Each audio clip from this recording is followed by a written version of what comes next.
अस्सलाम वालेकुम व्यूअर्स, कैसे हैं आप सब। आई होप कि आप सब लोग बिल्कुल ठीक होंगे और अपनी लाइफ में खुश भी होंगे। और मेरी अल्लाह ताला से दुआ है कि अल्लाह ताला आपको हमेशा खुश और आबाद रखे। तो नावल का आगाज़ करते हैं और नावल का नाम है जाने जहां और इस नावल को लिखा है एएन ने। ठीक है जी, तो शुरू करते हैं नावल और देखते हैं आज की एपिसोड में क्या होता है। अंबर, आज मैं तुम्हारे साथ सोऊंगी क्योंकि तुम तो एक दिन ही हो यहाँ, अनीता ने अंबर से कहा। तो राकिब जो दूसरी सोफे पे बैठा था अनीता को घूर के रह गया, पर अनीता राकिब भाई कुछ नहीं कहेंगे। अंबर ने धीरे से पूछा, जो राकिब तो हरगिज नहीं सुन पाया था। नहीं, कुछ नहीं कहेंगे, अनीता ने धीरे से कहा। ओके फिर ठीक है, अंबर ने मुस्कुरा के कहा। कुछ देर बाद सभी खाना खाने लगे और उसके कुछ देर लाउंज में बैठकर सब बातें करने लगे, चाय पी और फिर सब अपने अपने कमरों में चले गए। अनीता अंबर के साथ कमरे में चली गई। राकिब भी खामोशी से कमरे में आ गया, लेकिन अब उसका दिल कर रहा था कि अनीता भी आ जाए। आखिरकार राकिब ने मोबाइल उठाते अनीता को मैसेज करने लगा। यार अनीता प्लीज रूम में आ जाओ, मुझे तुम्हारे बिना सुकून नहीं मिल रहा, राकिब ने मैसेज लिखकर सेंड किया। अनीता जो अंबर से बातों में मसरूफ थी, मासूमा और हिबा अभी गई थी। मैसेज की रिंगटोन पे अनीता मोबाइल उठाती मैसेज पढ़ने लगी। राकिब का मैसेज पढ़कर अनीता ने घूर कर मोबाइल को देखा, जैसे वो मोबाइल नहीं राकिब खुद हो। मैसेज पढ़कर रिप्लाई करती अंबर की तरफ मुतवज्जो हुई। राकिब जल्दी से अनीता का आया मैसेज पढ़ने लगा। पहले भी तो अकेले सोते थे और अब कोई बहुत दिन नहीं हुए जिसकी आपको आदत हो जाए, तो इसलिए मैं नहीं आ रही। अनीता का मैसेज पढ़कर राकिब का मुंह बन गया और रिप्लाई करने लगा। मुझे आदत हो गई है इतने दिन में भी। अच्छा चलो यार, एक दफा आ जाओ फिर चली जाना, राकिब ने फिर से मैसेज किया। मैसेज की टोन पे अनीता ने फिर से मोबाइल उठाया तो अंबर मुस्कुरा दी। लगता है भाई का तुम्हारे बिना गुजारा नहीं हो रहा है, अंबर ने मुस्कुरा के कहा। तो अनीता ने घूर कर देखा। यार वैसे ही मैसेज कर रहे हैं तुम्हारे भाई, अनीता ने कहा तो अंबर हंस दी। अच्छा अच्छा कर लो बात यार, चली जाओ, अंबर ने हंस के कहा। तो अनीता उसे देखती नफी में सर हिलाती मैसेज करने लगी। राकिब जो अनीता के मैसेज के इंतजार में था, अनीता के मैसेज आने पर जल्दी से देखने लगा। मैं नहीं आ रही जिन, गुड नाइट। अनीता का मैसेज पढ़कर राकिब गहरा सांस लेकर रह गया। चुड़ैल कहेंगी, कल तो बिल्कुल नहीं छोड़ूंगा, राकिब ने खुद से कहा। लव यू माय डियर चुड़ैल वाइफ, गुड नाइट, राकिब ने लिखकर सेंड करते खुद सोने के लिए लेट गया। अनीता ने राकिब को मैसेज पढ़कर घूर कर देखते रख दिया और अंबर से बातें करने लगी। कैफ का दिल ये सोच सोच कर ही घबरा रहा था कि अगर अंबर की शादी किसी और से हो गई तो उसका क्या होगा। बिलाल साहब और आसफा बेगम भी कैफ को उदास उदास देख चुके थे और पूछने पे भी कुछ नहीं बताया था। इस वक्त भी कैफ अंबर से अपनी मोहब्बत के बारे में सोच रहा था। अगर अंबर मेरी ना हो सकी तो मेरा क्या होगा, कैसे रहूंगा उसके बगैर। नहीं, मैं नहीं रह सकता अंबर के बिना, जिंदगी है अंबर मेरी। कैफ दिल में उदास होते सोचने लगा और ये सोच कैफ के लिए बहुत तकलीफदा थी। नहीं, जो मर्जी हो जाए, मैं अंबर को किसी और का नहीं होने दूंगा और वजदान से अंबर का रिश्ता मांग लूंगा। और वजदान ने मुझे गलत समझा तो फिर वजदान से दोस्ती खत्म हो जाएगी, जो मैं किसी सूरत नहीं चाहता। कैफ दिलो दिमाग से लड़ रहा था। उसे कुछ समझ नहीं आ रहा था वो क्या करे। अभी वो इन्हीं सोचों में था कि सुमैर कफी कैफ के भाई की कॉल आने लगी। तो कैफ सारी सोचें झटकता सुमैर की कॉल सुनने लगा। यार मैं कल आऊंगा ना तो फिर ढेर सारी बातें करेंगे, सारिम कॉल पे किसी से बात करते हुए कहने लगा। हाँ हाँ क्यों नहीं, जो तुम चाहो वही होगा, सारिम ने आगे से बात सुनते कहा और साथ हिबा पे निगाह की जो कमरे में कॉफी का मग लेकर आ रही थी। ओके हम बाद में बात करते हैं, सारिम ने कॉल पे कहते मोबाइल साइड पे रखते कहा। ये लें आपकी कॉफी, हिबा ने कॉफी का मग सारिम के आगे करते कहा। तो सारिम मुस्कुराता थाम गया और हिबा का हाथ पकड़कर अपने पास ही बेड पे बिठाया। सारिम आप कॉल पे क्या बात कर रहे थे, क्या कह रहे थे कि जो तुम चाहो वही होगा, हिबा ने पूछा। तो सारिम लबों से लगाया कप पीछे करते हिबा को देखने लगा। हाँ वो एक दोस्त है, पार्टी का कह रहा था, सारिम ने कहा। अच्छा, हिबा ने बस इतना ही कहा। अच्छा मैं कुछ सोच रहा हूँ, सारिम ने कहा। तो हिबा जो चाय पी रही थी मग रखते सारिम की तरफ मतवजह हुई। वो क्या सोच रहे हैं आप, हिबा ने पूछा। तो सारिम ने मग रखते हिबा के हाथ अपने हाथों में थामे। मुझे कि हम कुछ दिनों के लिए हनीमून पे चलें, जहां तुम सिर्फ और मैं हूँ, तीसरा कोई नहीं, सारिम ने कहा। और सारिम की बात सुनते हिबा के होठों पे शर्मीली सी मुस्कान आ गई। सारिम ने गहरी मुस्कुराहट होठों पे सजाते हिबा के हाथों पे बोसा दिया और साथ ही हिबा को अपनी तरफ खींचते अपने हिसार में लिया। इससे पहले सारिम बेखुद होता हिबा के होठों पे झुकता, हिबा ने सारिम के होठों पे अपना हाथ रखा। सारिम काफी ठंडी हो जाएगी, वो पी ले, हिबा ने कहा। सारिम ने अपने होठों पे हिबा के रखे हाथ को होठों से छुआ। हिबा ने जल्दी से हाथ पीछे किया। हाँ हाँ यार पी लो, सारिम ने ठंडी आ भरते कहते साथ हिबा को छोड़ते कॉफी उठाते पीने लगा। हिबा भी मुस्कुराती अपनी कॉफी पीने लगी और साथ दोनों बातें करने लगे। वजदान और मासूमा आज मासूमा के घर जा रहे थे। कल उन्होंने वापस इस्लामाबाद चले जाना था। दोनों मासूमा के घर के लिए निकले और कुछ देर बाद ही वहां पहुंच गए। रास्ते में बातें करते रहे थे। घर के बाहर वजदान ने गाड़ी रोकी तो मासूमा गाड़ी से बाहर निकल आई और वजदान भी निकलता उसके साथ गेट नॉक किया। इकबाल साहब ने गेट खोलते मासूमा को देखते मुस्कुराए। अस्सलाम वालेकुम चचा जान, कैसे हैं आप? मासूमा ने मुस्कुरा के सलाम करते कहा। इकबाल साहब ने मासूमा के सर पे हाथ रखा। मैं ठीक बेटा, आप कैसी हो? इकबाल साहब ने कहा, जी चचा जान मैं ठीक हूँ और मेरी शादी भी हो गई है। ये मेरे शौहर हैं वजदान। मासूमा ने इकबाल साहब से तारुफ करवाया तो वजदान ने भी सलाम किया, जिसका जवाब इकबाल साहब ने दिया। बेटा सारिम ने बताया था, हमने कॉल करके तुम्हारा पूछा था, इकबाल ने कहा। अभी मासूमा कुछ कहती कि फरजाना खातून भी आ गई। अरे मेरी बच्ची कैसी हो? फरजाना खातून ने आते साथ मासूमा को देखते कहा तो मासूमा उनके गले लगी। वजदान तो बस खामोशी से देख रहा था। मैं ठीक हूँ खाला जान, मासूमा ने मुस्कुरा के कहा। ये आपके शौहर हैं? फरजाना खातून ने वजदान की तरफ देखते कहा तो मासूमा ने सर हिलाया। तो वजदान के सर पे हाथ रखा तो वजदान ने भी इनके आगे सर झुका दिया। अल्लाह पाक तुम दोनों की जोड़ी सलामत रखे, आमीन। फरजाना खातून ने कहा तो इकबाल साहब ने भी आमीन कहा। खाला जान, मम्मा या मामू घर हैं या नहीं? मासूमा ने पूछा। बेटा शहनाज बेगम घर ही है, फरजाना खातून ने कहा। अच्छा चलें फिर जल्दी से चलें, मुझे अपने मामा बाबा की तमाम पिक्स लेनी है, फिर हम चले जाएंगे, मासूमा ने कहा। तो फरजाना खातून सर हिला गई और अंदर को बढ़ी। मासूमा और वजदान भी अंदर की तरफ बढ़े। अभी लाउंज में दाखिल हुए ही थे कि शहनाज बेगम वही मिल गई। अरे मेरी बच्ची आई है, आओ ना, यहाँ क्यों खड़ी खड़ी हो, तुम्हारा ही घर है, शहनाज बेगम ने कहते साथ मासूमा की तरफ कदम बढ़ाए। मासूमा जल्दी से वजदान के पास खड़ी होगी। हम यहाँ किसी से मिलने नहीं आए, चलो मासूमा जो लेना है ले लो, फिर हम चले, वजदान ने शहनाज बेगम से कहते मासूमा से कहा। जी ठीक है खाला जान, चले मेरे साथ, मासूमा ने वजदान से कहते फरजाना खातून से कहा तो वो भी मासूमा के साथ कमरे की तरफ बढ़ी। शहनाज बेगम खामोश होकर रह गई। वजदान ने मासूमा के जाने के बाद शहनाज बेगम का देखा जो थे ही देख रही थी। वजदान इन्हें इग्नोर करता लाउंज में सोफे पे बैठता मासूमा के आने का इंतजार करने लगा। आप ऐसे क्यों कर रही हैं? क्यों मासूमा को मुझसे मिलने नहीं देते? चाहे वो सौतेली ही सही, लेकिन बेटी है मेरी, शहनाज बेगम ने वजदान के सामने आते कहा। सौतेली है, सगी नहीं, और मुझे नहीं लगता कि सौतेली बेटी को देखकर किसी को भी खुशी होती है, वजदान ने कहा। वो मेरे घर आई है, मैं क्यों खुश नहीं होंगी? दूसरे लोग होते होंगे जो खुश नहीं होते, पर मैं अपनी बेटी को देखकर खुश हूँ, शहनाज बेगम ने कहा तो वजदान उनकी तरफ देखने आया। खैर मैं यहाँ आपसे कोई बात नहीं करने आया, मैं अपनी बीवी के साथ आया हूँ यहाँ, और ये घर मेरी बीवी का घर है, आपका नहीं। वो जब चाहे यहाँ आ सकती है, वजदान ने कहा तो शहनाज बेगम खामोश होकर रहेगी। कुछ देर बाद ही मासूमा एक बड़ा सा बैग लाती दिखाई दी तो वजदान उसे देखता खड़ा हो गया। मासूमा तुमने तो पिक्स कहा है, लेकिन इतना बड़ा बैग क्या है इसमें? वजदान ने बैग देखते मासूमा से कहा। बस ज्यादा नहीं, कुछ चीजें हैं जिन्हें मैं अपने पास रखना चाहती हूँ, अब चलें। उसे उठाए, मुझसे नहीं उठाया जा रहा, और खाला जान तो खुद बूढ़ी हैं, वो कैसे उठाएंगी? तो आप उठाएं, मासूमा ने कहा। तो वजदान ने मुस्कुराकर उससे बैग थाम लिया। मासूमा ये तो बहुत हल्का है, ये तुम्हें भारी लग रहा है, वजदान ने बैग उठाते कहा। मुझे तो लगा है, अब चले हम, मासूमा ने कहा। हाँ चलो, वजदान कहता मासूमा के साथ बाहर को बढ़ा। फरजाना खातून भी उनके पीछे बाहर तक छोड़ने आने लगी। अभी दोनों लाउंज के दरवाजे पे ही थे कि आमिर साहब दिखाई दिए। वो दोनों को देखते मासूमा को देखने लगे और आमिर साहब की नजरें वजदान को मासूमा पे पड़ती बेहद बुरी लगी, इसलिए जल्दी से मासूमा के आगे आता अपनी पनाहों में और जैसे आमिर साहब की नजरों से छुपाया। चलो मासूमा, वजदान ने कहते एक हाथ से बैग थामे, दूसरे हाथ से मासूमा का हाथ थामा और बिना देर किए बाहर निकलता गया, और दोनों फरजाना खातून इकबाल साहब से मिलते वहां से निकलते गए। आज वजदान, मासूमा और अंबर वापस इस्लामाबाद जा रहे थे। इस वक्त वो सब एयरपोर्ट के लिए निकल रहे थे और मासूमा बस रोने को तैयार थी। उसका तो अब दिल ही नहीं कर रहा था जाने को, दिल तो अंबर का भी नहीं कर रहा था। बेटा इस तरह रोकर जाओगी तो हम यहाँ परेशान रहेंगे, और तुम कौन सा बहुत दूर जा रही हो, हम आते जाते रहेंगे, और वैसे भी कॉल पे तो बात होती ही रहती है, शगुफ्ता बेगम ने मासूमा को अपने साथ लगाते कहा। जी पर मेरा दिल नहीं कर रहा है जाने को, मासूमा ने नम आवाज में कहा।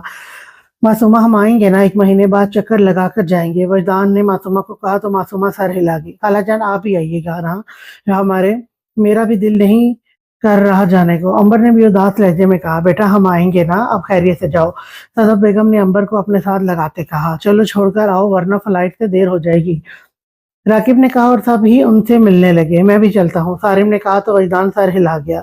मासूमा और अंबर सबसे मिलकर आखिर में हिबा और अनीता से मिलने लगी और उसके बाद गाड़ियों में बैठती सभी इन्हें बाहर तक छोड़ने आए थे और गाड़ियों में बैठते सब एयरपोर्ट के लिए निकले। कुछ देर में ही वो सब एयरपोर्ट पर पहुंच चुके थे। राकिब ने अंबर और मासूमा को चाय लाकर दी तो वो पीने लगी क्योंकि सर्दी भी काफी थी और अभी फ्लाइट में कुछ वक्त था। मासूमा चाय पी रही थी कि मासूमा के कपड़ों पर चाय गिर गई। तो वजदान जो सारिम और राकिब से बात कर रहा था उसकी तरफ मतवज्जा हुआ। मासूमा आ जाओ, जाकर साफ करो। वजदान ने मासूमा को खड़े करते कहा। वो तो शुक्र था कि चाय ठंडी थी। जी आप आए मेरे साथ, मैं अकेली कैसे जाऊंगी? मासूमा ने कहा हाँ चलो मैं आता हूँ। राकिब सारिम अंबर के पास ही रहना, हम आते हैं। वजदान ने मासूमा से कहते सारिम और राकिब से कहा हाँ जाओ हम यही हैं। सारिम ने कहा तो वजदान भी मासूमा को लेता वॉशरूम की जाने बढ़ा। जाओ अंदर जाकर वॉश कर लो, मैं यही हूँ। वजदान ने वॉशरूम के बाहर जाते कहा तो मासूमा भी सर हिलाती वॉशरूम में चली गई। वजदान जो बाहर खड़ा था कि एक औरत को इधर आता देखकर फासले पर जा खड़ा हुआ और मासूमा के आने का इंतजार करने लगा। कि वजदान को कॉल आने लगी तो वो उसका ध्यान उधर हो गया और दूसरी तरफ जाता कॉल उठाते सुनने लगा। मासूमा अपनी चाय के दाग को साफ करती पलटी तो उसे बॉस खड़ा दिखाई दिया। मासूमा उसे देखकर एकदम अपनी जगह से उछली। आप यहाँ कैसे आ गए? क्या आपको किसी ने नहीं देखा और क्यों आए हैं? मासूमा ने बॉस को देखते पूछा। बॉस उसके ऐन करीब जाकर खड़ा हुआ। मासूमा जल्दी से पीछे हुई। मुझे किसी ने नहीं देखा, बाहर तुम्हारा शोहर खड़ा किसी से कॉल में मसरूफ है, उसने भी मुझे अंदर आता नहीं देखा। वैसे तो वो तुम्हारे लिए खड़ा होगा ना कि तुम्हें कोई नुकसान ना हो। बॉस ने हंस कर तंजिया कहा। नहीं देखा तो क्या नहीं देखा तो क्या हुआ, वो मेरा बहुत ख्याल रखते हैं, बस अभी ध्यान नहीं रहा होगा। और वैसे भी यहाँ कोई नहीं आ सकता, लेकिन आप पता नहीं कैसे आ गए। मासूमा ने बॉस को देखते मुंह बनाकर वजदान के हक में कहा। ओह अच्छा, लेकिन मैं ज्यादा ख्याल रखता हूँ, हर पल तुम पे नजर होती है ना। न जाने क्यों तुम क्यों नहीं समझ रही? बॉस ने कहा। मुझे आपके ख्याल की जरूरत नहीं, मासूमा ने कहा तो बॉस मासूमा को देखने लगा। वैसे तुम्हें पता है मैं भी आज ही इस्लामाबाद जा रहा हूँ और इत्तेफाक से शायद इसी फ्लाइट में जिसमें तुम जा रही हो, बॉस ने कहा। ओके, और मुझे जाने दे, वजदान मेरा इंतजार कर रहे होंगे, मासूमा ने कहा। ओके जाओ, पर तुमसे जल्द मिलूंगा, बॉस ने कहा और साथ मासूमा को रास्ता दिया। मासूमा जल्दी से बाहर आ गई तो बॉस भी वहां से निकल गया। मासूमा बाहर आई तो वजदान को इधर उधर देखा तो इसे वजदान कुछ फासले पे मिला। वजदान भी मासूमा को देखता मुस्कुरा के इसके पास आया। हो गया साफ? वजदान ने पूछा। जी हो गया, अब चले हम, मासूमा ने कहा। हाँ चलो, वजदान भी कहता मासूमा का हाथ थाम गया। कुछ देर बाद ही वो इस्लामाबाद की फ्लाइट में रवाना हुए और सारिम और राकिब इनके घर जाते घर रवाना हुए। मासूमा, वजदान और अंबर घर आकर कुछ देर रेस्ट की थी और उसके बाद रात का डिनर और बातें करते रहे। मासूमा और अंबर तो उदास ही, यहाँ आकर वो तन्हाई महसूस कर रही थी और वही बातें कर रही थी और वजदान ज्यादा खामोश होकर उनको सुन रहा था। फिर वो कुछ देर बाद सोने के लिए कमरों में चले गए। सब अपने अपने कमरों में गए तो राकिब भी कमरे में आ गया और नजर सामने अनीता पे गई जो ड्रेसिंग के सामने खड़ी हाथों पे लोशन लगा रही थी। राकिब दरवाजा बंद करता अनीता के पास आता, पीछे से उसे अपने हिसार में ले गया और अनीता की बाहें कंधे पे अपनी थोड़ी रखता अनीता को आईने में से देखने लगा। मेरी बात नहीं मानी ना, और एक रात नहीं 2 रात मुझसे दूर रही हो, इसका बदला तो मैं जरूर लूंगा, राकिब ने अपने हिसार में खड़ी अनीता से कहा। साथ अपने लब अनीता की गाल पे रखते अनीता खुद के गिर्द राकिब के हिसार को छुड़ाने लगी। छोड़े मुझे, अनीता ने राकिब से खुद को छुड़ाते कहा। लेकिन राकिब बिना अनीता की बात सुने उसे बाहों में उठाता बेड पे लाकर बैठाता खुद भी साथ बैठा और अनीता के हाथ थामे। अनीता, क्या तुम मुझे इसलिए बात के लिए माफ नहीं कर सकती? मैं अपनी गलती मान तो रहा हूँ, अगर कोई सजा देना चाहती हो तो वो भी दे दो, लेकिन यूं तो बेरुखी तो ना बरतो, मैं नहीं सह सकता तुम्हारी बेरुखी, राकिब ने अनीता को धीमे मिजाज में कहा तो अनीता उसे देखने लगी। प्लीज राकिब, बार बार मुझसे माफी ना मांगा करें, मुझसे नहीं भूला जा रहा। शायद किसी के लिए ये बात बड़ी नहीं होगी, लेकिन मेरे लिए है। जब मैं भूलूंगी तब कर दूंगी आपको माफ, पर अब नहीं, अनीता ने कहते अपने हाथ राकिब से छुड़ाए तो राकिब गहरा सांस लेकर रह गया। अच्छा चलो सो जाते हैं, राकिब का दिल उदास हो गया था, सारा मूड बदला था। वो मुझे आपसे बात करनी है, अनीता ने कहा तो राकिब उसकी तरफ मतवज्जा हुआ। चलो कोई तो है, वो खुद से बात कर रही थी। कौन सी? राकिब ने पूछा। वो मैं यूं नहीं जाना चाहती हूँ, पहले काफी छुट्टियां हो गई हैं, 3-4 बार ही जा सकी हूँ, इस्लामाबाद से वापस आकर फिर हमारी शादी की वजह से नहीं जा पाई, अनीता ने कहा। हाँ तो ठीक है, कल से या जब तुम चाहो जाना स्टार्ट कर दो, मैं खुद छोड़ भी आया करूंगा और लेकर भी, राकिब ने मुस्कुरा के कहा। वैसे एक बात कहूँ, अनीता ने कहा तो राकिब का उदास दिल अच्छा होने लगा अनीता की बातें करने से। हाँ बोलो मेरी चुड़ैल, प्लस क्यूट सी वाइफ, तुम्हारा ये गुलाम जिन तो दिलो जान से तुम्हारी बात सुनने को बेकरार रहता है, राकिब ने शौकपन से मजाक करते कहा। लेकिन ये सच था, राकिब चाहता था कि अनीता उससे बातें किया करे। ज्यादा बातें करने की जरूरत नहीं है जिन, अनीता ने कहा तो राकिब मुस्कुरा दिया। अच्छा बताओ क्या बात कहनी थी, राकिब ने कहा। हाँ वो क्या आप हमेशा ऐसे ही फ्री रहेंगे, क्या आप कोई काम नहीं करेंगे? अब हमारी शादी भी हो गई है तो क्या आप चाचू जान से पैसे मांगते रहेंगे, अनीता ने कहा। तो राकिब मुस्कुराता अनीता के बिल्कुल पास बैठा। अनीता ने पीछे होना चाहा तो राकिब ने उससे पहले ही अनीता को अपने हिसार में ले लिया। हाँ बात तो तुमने ठीक कही है। अब हमारी शादी हो गई है, अब तो सिर्फ मेरी बीवी है, लेकिन फिर हमारे बच्चे होंगे तो अच्छा तो नहीं लगेगा ना बाबा से हर वक्त मांगना। राकिब ने अनीता के चेहरे को देखते कहा जो पल में गुलाबी हुआ था। साथ अनीता के माथे पे होंठ रखते गालों पे बोसा दिया। छोड़े मुझे नींद आ रही है, अनीता ने राकिब की खुमार भरी आंखों से घबराते सुर्ख चेहरे के साथ कहा। छोड़ना ही तो नहीं अब सारी जिंदगी, राकिब ने खुमार भरी आवाज में कहा और अनीता को समझने का मौका दिए बगैर बेड पे लिटाते अनीता के होंठों को अपने होंठों की गिरफ्त में ले गया। अनीता धड़कते दिल के साथ आंखें बंद कर गई और कितने ही पल यूं ही मायनी खेज खामोशी के गुजरे। राकिब पीछे होता अनीता के सुर्ख अनारी चेहरे और बंद आंखों को देखता, अपने होंठों से छूता, नाक पे होंठ रखते अनीता की गर्दन पे अपने होंठों का लम्स छोड़ने लगा। अनीता की धड़कनें और तेज हुई पर राकिब को पीछे करना उसके बस में नहीं था। या ये कहना बेहतर था कि जब जब राकिब अनीता के पास आता अनीता खुद भी राकिब की मोहब्बत में सब बातें भूलने लगती थी। राकिब अनीता की गर्दन पे अपना लम्स छोड़ता, दोबारा अनीता के होठों पे झुकता, अनीता में खोता, अनीता को अपनी मोहब्बत के हिसार में ले गया और अनीता भी राकिब को अपना आप सौंप गई। इन सबको 4 दिन हो गए थे इस्लामाबाद आए हुए। दिन यूं ही गुजर रहे थे। अंबर और मासूमा वजदान के जाने के बाद बैठी बातें कर रही थी। वजदान भी जरूरी काम होता या मीटिंग होती तो ही सारा दिन ऑफिस जाता, वरना जल्दी वापस आ जाता और लैपटॉप पे ही काम कर लेता था। आज वजदान घर ही था और इस वक्त कमरे में बैठा लैपटॉप पे मसरूफ था।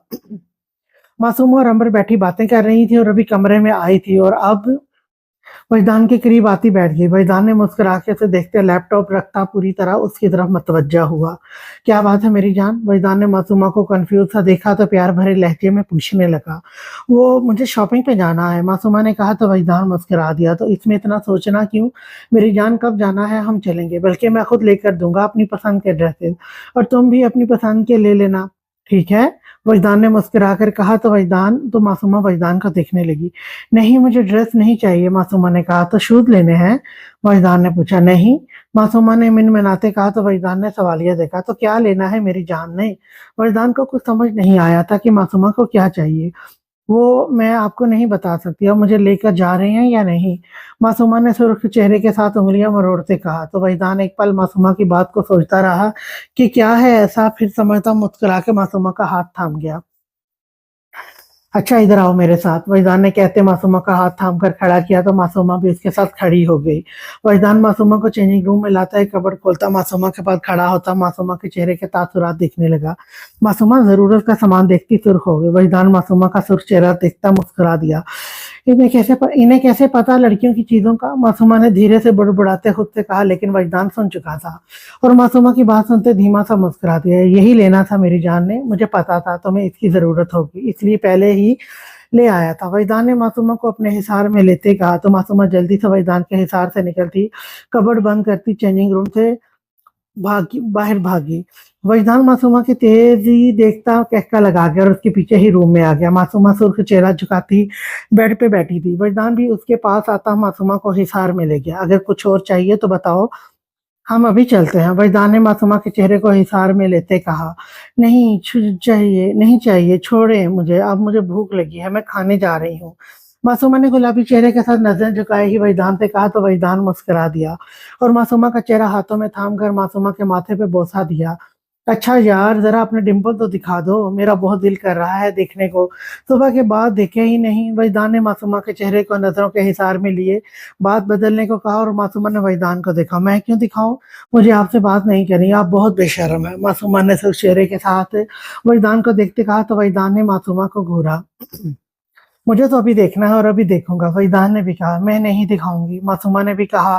सोच लो, खुद दिखा दो वरना मैं खुद देख लूंगा तुम्हारे प्यारे से डिंपल, वजदान ने भी कहा। दे ही नहीं दिखाऊंगी और अब देख भी नहीं सकते, मासूमा ने कहते अपने हाथ गालों पे रखे तो वजदान ने भी मासूमा को घूरा। और साथ ही मासूमा को सोच समझने का मौका दिए बगैर मासूमा के पेट पे गुदगुदी करने लगा। वहीदान छोड़े, मासूमा ने हंसते वहीदान के हाथ थामते कहती पीछे बेड पे गिरी, लेकिन वहीदान हट ही नहीं रहा था। वहीदान मासूमा को हंसते देखकर मुस्कुराता, मासूमा पे झुकता, मासूमा के डिम्पलों पर शिद्दत से बोसा दिया तो मासूमा की हंसी को ब्रेक लगी और सुर्ख चेहरे के साथ वहीदान को देखने लगी। देखा, मैंने कहा था कि मुझे अपने डिंपल दिखा दो वरना मैं खुद देख लूंगा, और मैंने देख ली है। वहीदान ने मासूमा पे झुका ही मासूमा की झुकी पलकों को देखते मुस्कुरा के कहा, छोड़े, मुझे भूख लगी है, कुछ खाना है। मासूमा ने वहीदान को एक नज़र देखते जल्दी से नजरें झुकाते कहा तो वहीदान ने मुस्कुरा के मासूमा को देखता पीछे हो गया। चलो अब कुछ खाते हैं, वैसे भी दोपहर हो गई है, हम लंच कर लेते हैं। वहीदान ने खड़े होते साथ मासूमा को भी हाथ थामते खड़ा करते कहा और कमरे से बाहर निकले। मासूमा, हम पार्क चलें कुछ देर के लिए, अंबर ने मासूमा से कहा। वो दोनों ही घर थी। आज वहीदान ऑफिस गया था, पर वहीदान तो है नहीं, जब आएंगे तो जाएंगे। मासूमा ने कहा, नहीं यार, मेरा अभी दिल कर रहा है, ऐसा करते हैं भाई से पूछ लेते हैं कॉल करके। अंबर ने कहा, ठीक है पूछ लो। मासूमा ने कहा। उसे तो बाहर जाने से डर लगता था, वहीदान का डांटना भूल ही नहीं थी वो। अंबर वहीदान को कॉल करने लगी, जो वहीदान ने दूसरी बेल पर ही उठा ली। जी मेरी गुड़िया बोलो, वहीदान ने कॉल उठाते मसरूफ से अंदाज में कहा। अंबर ने मोबाइल स्पीकर पे रखा था। भाई मेरा दिल कर रहा है पार्क जाने को, मैं और मासूमा भाभी चली जाएं। अंबर ने कहा, गुड़िया तुम दोनों को अकेला नहीं भेज सकता, कल मैं ले जाऊंगा, आज तो रात हो जाएगी आते हुए। वहीदान ने कहा, भाई प्लीज ना, मेरा आज दिल कर रहा है, अंबर ने जिद्दी अंदाज में कहा तो वहीदान ने गहरा सांस लिया। ओके, मैं गार्ड से कहता हूँ, वो तुम दोनों के साथ रहेंगे और तुम दोनों इनसे एक पल दूर नहीं जाओगे, ठीक है। वहीदान ने कहा, जी भाई ठीक है, थैंक यू और लव यू। अंबर ने खुश होते कहा, लव यू टू गुड़िया, चलो मैं कहता हूँ। वहीदान ने मुस्कुरा के कहा और कॉल रखी, और अंबर और मासूमा जल्दी से तैयार हुई और कुछ देर बाद घाट के साथ करीब ही के पार्क में आ गई। दोनों इस वक्त पार्क में थी। पार्क में काफी ज्यादा ही रश था, छुट्टी होने की वजह से। जब अंबर को एक क्यूट सी बच्ची दिखाई दी, यार वो देखो कितनी क्यूट बच्ची है, मैं इसे देख कर आती हूँ पास से। अंबर मासूमा से कहती तेजी से बढ़ी। अंबर, यूं अकेली ना जाओ, रुको। मासूमा ने आवाज दी, लेकिन अंबर भागती उस बच्चे के पास गई। मैम रुके। गार्ड ने भी आवाज दी, लेकिन अंबर अनसुनी करती वहां कहीं दूर हो गई। जो मैम के पीछे, मैम के पास है, हम मैम के पास है, एक गार्ड ने दूसरे दो गार्ड से कहा। तो वो सर हिलाते अंबर के पीछे भागे और मासूमा परेशान सी खड़ी थी। आपकी मम्मा कहाँ है? अंबर ने उस बच्ची से पूछा। वो तो नहीं है, बाबा है, बच्ची ने कहा तो अंबर उदास हो गई और झुककर बच्ची के गाल पे बोसा दिया। अंबर जैसे ही बच्ची से पूछती पीछे मुड़ी, लेकिन अब रश की वजह से उसे मासूमा गार्ड नहीं मिल रहे थे और उसे समझ भी नहीं आ रही थी कि वो किधर से आई थी, इसलिए अंबर परेशान होती रोने लगी थी। मैं वापस कैसे जाऊं, मोबाइल भी नहीं है मेरे पास, अंबर रोती हुई खुद से कहने लगी। एक लड़का जो वहीं खड़ा उसे काफी देर से देख रहा था उसके पास आया। क्या हुआ, क्यों रो रही हैं आप? क्यों रो रही हैं? उसने आते पूछा। वो मैं अपने गार्ड्स और भाभी को कहीं छोड़कर यहाँ आ गई और मुझे मिल नहीं रहे, अंबर ने रोते कहा। रो नहीं, मेरे साथ आओ, कोई बात नहीं, मैं कॉल करता हूँ, इस लड़के ने मुस्कुराते कहा। तो अंबर उसे देखने लगी। इस लड़के को अंबर रोते हुए अच्छी नहीं लग रही थी। आप कर देंगे कॉल? अंबर ने आंसू पूंछते कहा। हाँ रुको, मैं करता हूँ, उसने कहा और साथ मोबाइल निकालता कॉल करने लगा। नंबर मैं बता देती हूँ, मुझे आता है, अंबर जल्दी से कहा तो वो लड़का मुस्कुराता उसे देखने लगा। अंबर ने कहा तो लड़का मुस्कुराता उसकी तरफ मुतवज्जो हुआ। जी बताएं, मैं करता हूँ, उस लड़के ने कहा। तो अंबर जल्दी से वहीदान का नंबर बताने लगी और अपना नाम भी। हेलो यार, जल्दी से यहाँ पार्क में आओ, अंबर यहीं है, अकेली है, उसने कॉल पे कहते पार्क का नाम बताते कॉल रख दी। और अंबर हैरत से उसे देख रही थी कि उसने वहीदान से बात तो ऐसे की थी जैसे वो उसे जानता हो। आपने ऐसे क्यों बात की जैसे वहीदान भाई आपको जानते हो? अंबर ने पूछा। वो हंस दिया और उस बच्ची का हाथ थामा जो कब से इन दोनों को देख रही थी। आता है तो पता चल जाएगा, अभी हम वहां बैठ जाते हैं, उसने कहा। तो अंबर भी सर हिलाते उसके साथ बेंच पर बैठ गई और इस बच्ची को देखा। अंबर अब रिलैक्स हो गई थी कि वहीदान आने वाला है वहां। ये आपकी क्या लगती है? अंबर ने क्यूट सी बच्ची को देखते कहा। इससे पहले कि वो कुछ बोलता वो बच्ची बोल पड़ी। आनी ने मेरी बात नहीं सुनी, इस क्यूट सी बच्ची ने कहा। तो अंबर उसकी तरफ मतवज्जो हुई। क्या बात नहीं सुनी? अंबर ने कहा, यही थे मेरी मम्मा उधर है, बच्ची ने कहा। तो अंबर बात समझते मुस्कुरा दी। ओ अच्छा, अंबर ने कहा। तो लड़का भी मुस्कुरा दिया। ये मेरी बेटी है, इस लड़के ने कहा। तो अंबर सर हिला गई। अभी दोनों बैठे ही थे कि 5 मिनट बाद कैफ वहां आ गया और अंबर कैफ को देखती जल्दी से खड़ी हुई। कैफ भी जल्दी से उनके पास आया। लो भाई, मैं और मेरी बच्ची तो जा रहे हैं, खुद ही अंबर को घर छोड़ देना। उस लड़के ने मुस्कुरा के कैफ को देखते कहा तो अंबर ने कंफ्यूज होते देखा, और आप इन्हें भी जानते हैं? अंबर ने पूछा तो कैफ और वो लड़का मुस्कुरा दिया। हाँ भाई, मैं कैफ का भाई हूँ समीर, शायद तुमने मुझे पहचाना नहीं था। पहचानती भी कैसे, इतने साल पहले तो देखा था, समीर ने कहा। समीर और उसकी बीवी और बेटी 2-3 दिन पहले ही पाकिस्तान आए थे। ओह अच्छा जी भाई, जी भाई ये तो है, मैं सच में नहीं पहचान पाई, अंबर ने कहा। शुक्र है भाई ये आपको मिल गया और आपने मुझे कॉल कर दी। अब मैं अंबर को घर छोड़ दूंगा, कैफ ने समीर की तरफ देखते कहा। तो अंबर ने हैरत से देखा। भाई क्या आपने वजदान भाई को कॉल नहीं की बल्कि इन्हें की थी?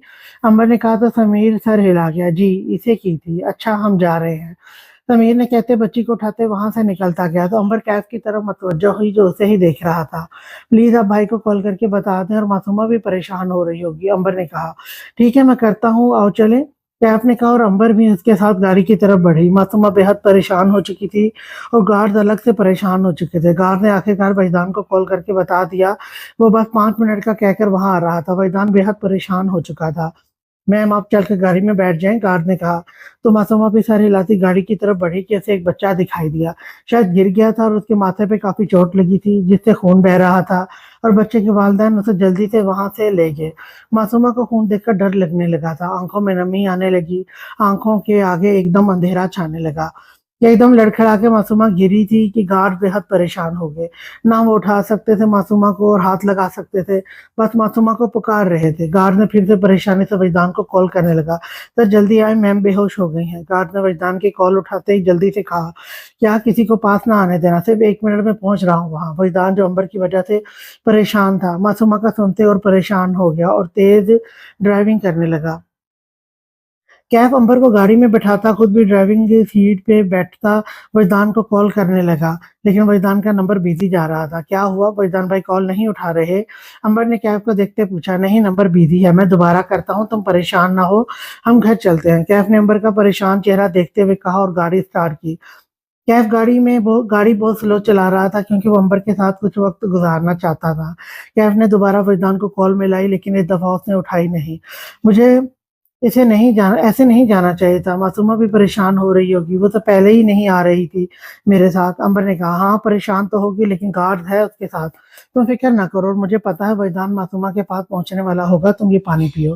कैफ ने अंबर को रिलैक्स करना चाहा। जी, अंबर ने कहते पानी की बोतल उठाते पानी पीने लगी। आप अस्पताल से यहाँ आए हैं क्या, अंबर ने पूछा। हाँ अस्पताल से सीधा यहाँ ही आया हूँ, समीर भाई ने कॉल करने से पहले ही मुझे मैसेज करके तुम्हारा बता दिया था, और फिर कॉल करके कैब ने मुस्कुरा के बताया। अच्छा तो आपको छुट्टी मिल गई क्या, अंबर ने पूछा। जी मिल गई, ऑफ ले लिया तुम्हारे लिए, कैफ ने मुस्कुरा के कहा। और अंबर को ना जाने कैफ का साथ क्यों अच्छा लगता था। एक बात पूछूं आपसे, अगर आप बुरा ना माने तो, अंबर ने कहा। हाँ पूछो, क्यों, कैफ ने मुस्कुरा के कहा। क्या आपकी शादी हो गई है या मंगनी वगैरह, अंबर ने पूछा। उसे कैफ के बारे में इतना तो नहीं पता था।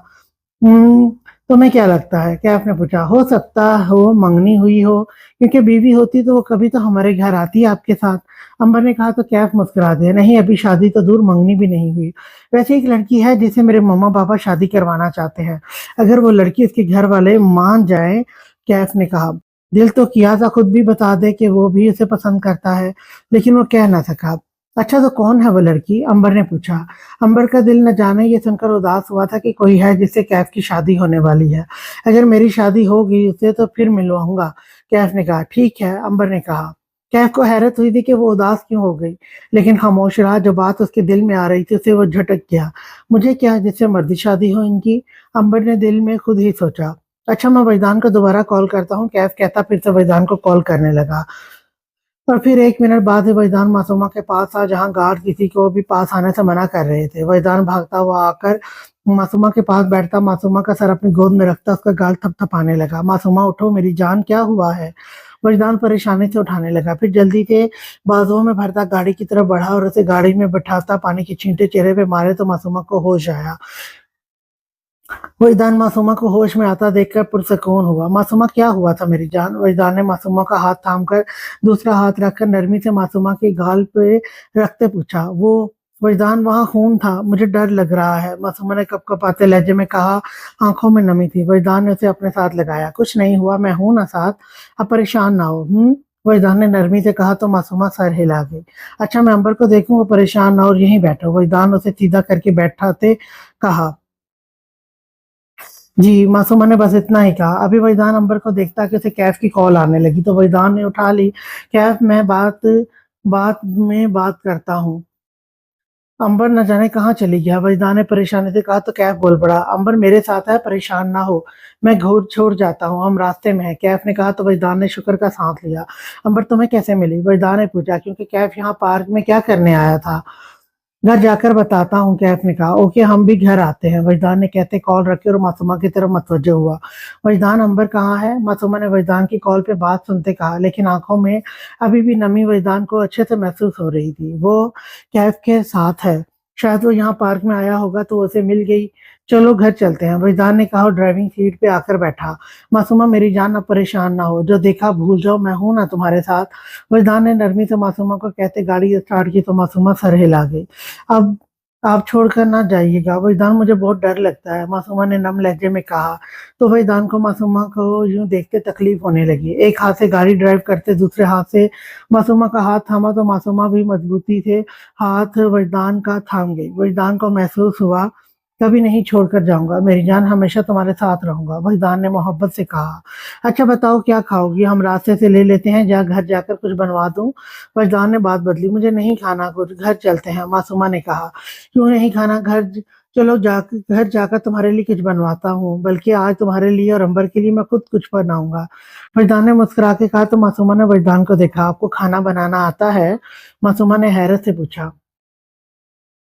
हाँ, बना लेता हूँ, पहले कभी-कभी बनाता था जब मम्मा-पापा थे, फिर छोड़ दिया, वजदान ने कहा। लहजे में उदासी थी, मासूमा भी उदास होने लगी। वजदान, आपके मम्मा-पापा का कब इंतकाल हुआ और कैसे? मासूमा ने पूछा। 4 साल पहले मेरे मम्मा-पापा छोड़ गए। अच्छा घर आ गया है, चलो चलें, वजदान ने बताते जल्दी से कहा। वो मासूमा को इस वक़्त उदास तो नहीं देख सकता था। दोनों घर गए तो कैफ और अंबर भी पहले से मौजूद लॉन्च में बैठे थे। अंबर जल्दी से वजदान के पास आती, उसके गले लग गई। वजदान ने भी प्यार से अपने साथ लगाया। अंबर गुड़िया, ये क्या बात हुई? ऐसे कोई करता है? अगर तुम्हें दूर जाना था तो गार्ड के साथ जाती, उन्हें इसलिए तो भेजा था इन्हें तुम दोनों के साथ। वजदान ने नरमी से कहा। सॉरी भाई, मैंने सोचा था कि मैं वो क्यूट सी बच्ची को देखकर आ जाऊंगी, गार्ड ने मुझे रोका था, लेकिन मैं नहीं रुकी और बहुत डर गई थी अकेले, अंबर ने कहा। तो वजदान ने उसे माथे पे बोसा देता उसे अपने साथ सोफे पे बिठा गया। मासूमा भी वजदान की दाएं तरफ बैठ गई और अंबर बाएं तरफ। वजदान ने सामने सोफे पे कैफ को देखा जो इन्हें देख रहा था। कैसे मिली तुम्हें? वजदान ने कैफ को देखते कहा तो कैफ बताने लगा। शुक्र है समीर भाई को मिल गई। वजदान ने कहा तो कैफ भी सर हिला गया। समीर वैसे तो कैफ से 1.5 साल ही बड़ा था, लेकिन कैफ समीर को भाई कहता था, इसलिए वजदान भी भाई ही कहता था।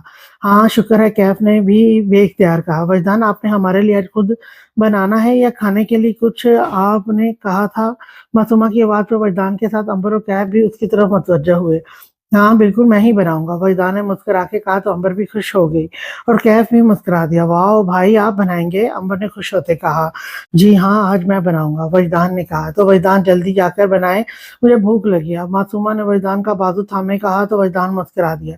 ठीक है भाई, मैं जाता हूँ और आप बनाता हूँ, और कैफ तुम भी खा के जाना। वजदान ने कैफ से भी कहा। नेकी और पूछ पूछ क्यों नहीं, खा के ही जाऊंगा। अगर तुम ना कहते ना, फिर भी खा के ही जाता अपने दोस्त के हाथ का, क्योंकि तू बनाता ही इतना मजे का है, कैफ ने मुस्कुरा के कहा तो वजदान भी मुस्कुरा दिया। कैफ खुश था जो इतने सालों बाद ये सब कर रहा था, वरना वजदान तो सब छोड़ चुका था।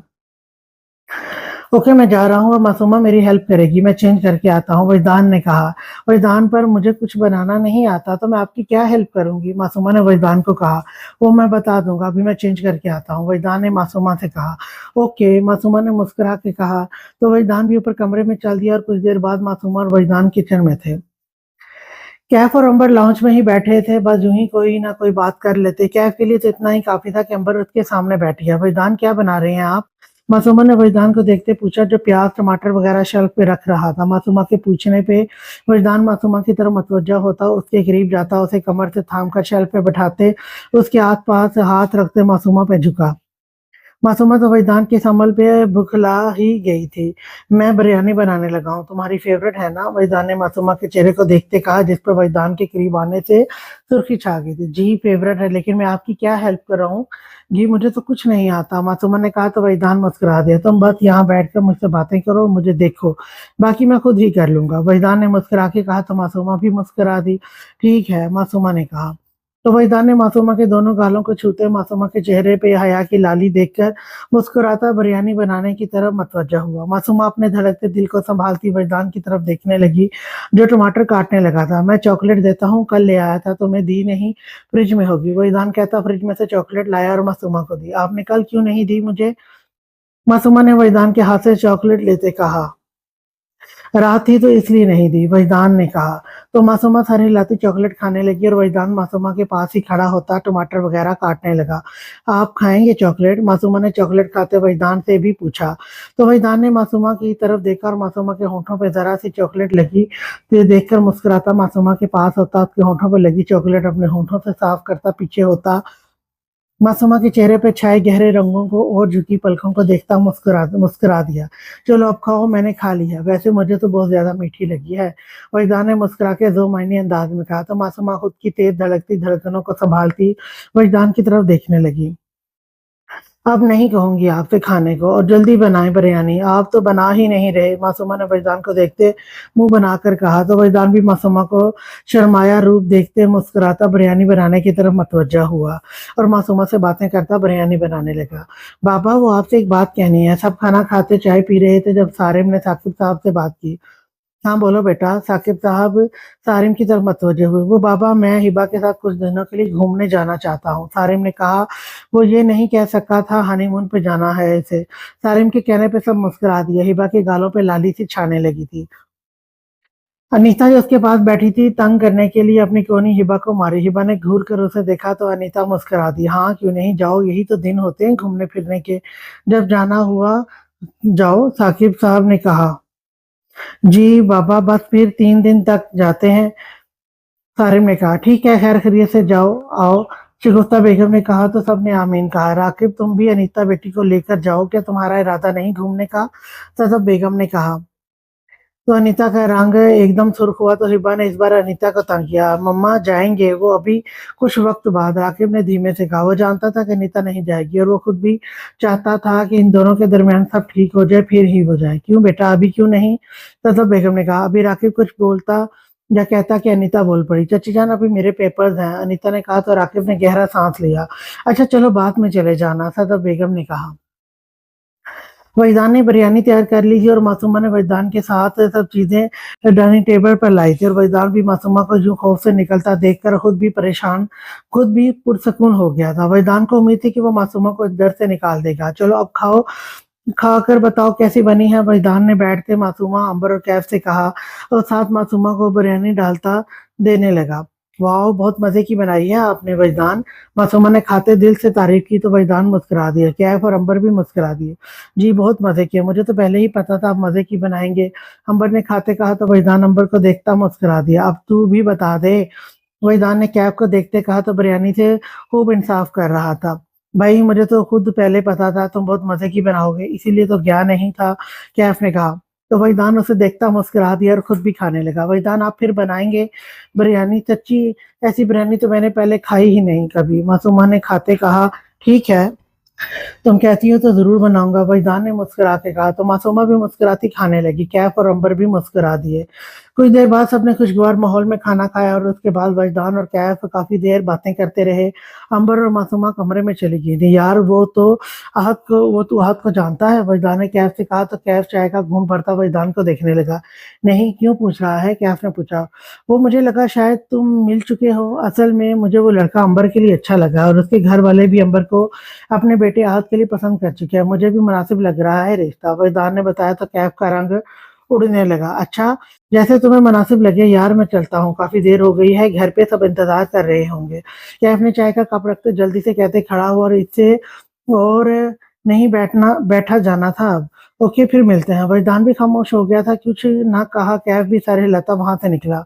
रास्ते में कैफ बस अंबर के बारे में ही सोचे जा रहा था। वजदान ने रिश्ता कर दिया, मैं कैसे रहूंगा अंबर के बिना, क्या करूं मैं मर जाऊंगा अंबर के बिना। कैफ परेशानी से यही सोच रहा था। वो इतना परेशान हुआ कि सामने से आता ट्रक भी आता ना दिखाई दिया और जोरदार तसादम हुआ, और उसके बाद कैफ की आंखों के आगे अंधेरा छाने लगा और फिर मुकम्मल सन्नाटा हो गया। राकिब बैठा अनीता का इंतजार कर रहा था। कुछ देर बाद अनीता भी कमरे में आती अपनी बुक्स लेकर बैठ गई। तो राकिब उसे देखने लगा। वो सोना चाहता था और अनीता बुक्स लेकर बैठ गई थी। यार ये क्या बात है, तुम अब पढ़ने बैठ गई हो? देखो कितनी रात हो गई है, हमें सोना चाहिए। राकिब ने कहते अनीता की बुक्स पकड़ कर रखनी चाहिए तो अनीता ने पकड़ते खोली। मुझे कल नोट जमा करवाने हैं और अभी वो पूरे नहीं हुए, और जब तक हुए नहीं मैं नहीं सो रही, आप सो जाएं। तो राकिब का मुंह बन गया। अच्छा अगर मैं हेल्प कर दूं बनाने में तो कितना वक्त लगेगा? राकिब ने कहा। अब अनीता के बगैर सो भी नहीं सकता था और अनीता राकिब की बात सुनती खुश हो गई। फिर तो घंटे में ही बन जाएगी, वरना तो 2 ढाई घंटे लग जाएंगे मुझे, अनीता ने कहा। अच्छा इधर लाओ मैं बनाता हूँ, मुझे बताओ। और बात तो मेरे पास बैठो, राकिब ने कहते अनीता को हाथ से पकड़ते अपने साथ बिठाया। तो अनीता भी खामोशी से बैठ गई और राकिब को बताने लगी। फिर राकिब और अनीता मिलकर बनाने लगे। अनीता बनाते बनाते थक गई तो राकिब के कंधे पे अपना सर रखा तो राकिब मुस्कुरा दिया। क्या हुआ? राकिब ने पूछा। थक गई हूँ, प्लीज ये जो मेरा रह गया है ना वो भी कंप्लीट कर देना, अनीता ने कहा, क्योंकि दोनों ने आधा आधा कर लिया था। और लाओ ये तो हो गया और तुम्हारा ही रह गया है, वैसे इसका सबको मुझे क्या मिलेगा? राकिब ने अनीता का कंप्लीट करते दो मायने कहने लगा। तो अनीता जल्दी से सीधी होकर बैठी। कुछ नहीं, अनीता ने राकिब की दो मायनी बात पे सुर्ख होते कहा। तो राकिब मुस्कुरा कर कंप्लीट करने लगा और कुछ देर बाद कंप्लीट करते रखते कमरे की लाइट्स ऑफ करता, अनीता को हिसार में लेता, अनीता के होठों को गहरी नजरों से देखने लगा। अब तुम्हारा इतना काम कंप्लीट करके दिया है तो मुझे भी तो कुछ हासिल वो सिला मिलना चाहिए ना, राकिब ने कहते बिना अनीता को समझने का मौका दिए अनीता के होठों पर झुकता गया तो अनीता भी धड़कते दिल के साथ आंखें बंद कर गई। कुछ पल बाद राकिब ने पीछे होते अनीता के चेहरे पे छाए रंगों को देखते, अनीता की बंद पलकों को छूते अपने हिसार में लेकर लेट गया। सो जाओ, रात काफी हो गई है, राकिब ने कहते अपनी आंखें बंद की तो अनीता ने आंखें खोले राकिब के चेहरे को देखने लगी। कुछ देर यूं ही देखने के बाद खुद भी सोने के लिए आंखें बंद कर गई। तो कुछ देर राकिब ने आंखें खोलते अनीता को देखा और मुस्कुराते नरमी से अनीता के माथे को छुआ। राकिब अनीता का खुद की तरफ देखना अच्छे से महसूस कर चुका था। आज के लिए इतना ही। नेक्स्ट एपिसोड लेकर मैं फिर आऊंगी, तब तक के लिए अल्लाह हाफिज।